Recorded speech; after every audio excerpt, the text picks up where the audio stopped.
Hello and welcome to my 2024 Reading Wrapped. We're going to look at my reading stats, and if you're thinking, Sam, it's 2025, we're on to new and better things, we want new goals, we want fresh stuff. Guys, I was so sick at the end of the year and at the start of the year. This is the only time I could do it, so here we are. How many books did I want to read in 2024? My goal was 100. It's a big number. How many did I actually read?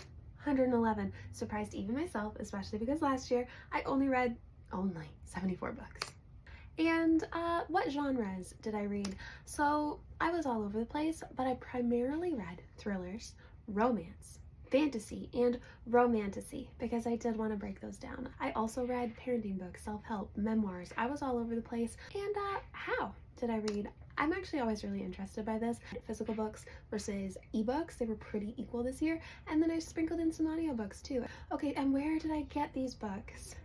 This kind of surprised me. I ended up buying a lot of books this year. Considering I was on like a no book buy year, that's really bad. I read a ton of books on Kindle Unlimited, and then the rest, really disappointed with myself for how small the library percent of this pie is. I want to get more books out from the library. It's a good resource. What was my average star rating of those 111 books? 3.6. And if we look at my breakdown of my star ratings, it's a nice little bell curve.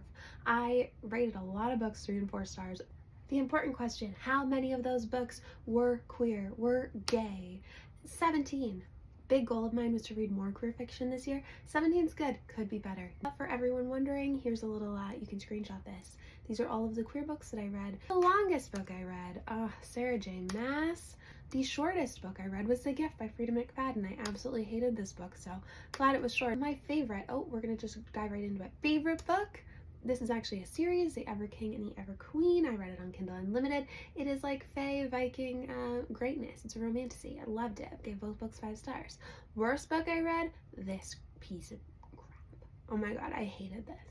I'm glad it was a novella. It was so bad. I gave this 1 star. It was, this is my reasoning for hating it, the cringiest, spiciest thing I've ever read.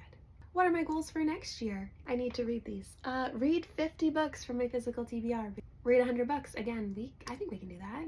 Read more queer books and read more POC authors. And with that, I'll see you back here next year for another one of these. I hope I see you before then, but happy 2025.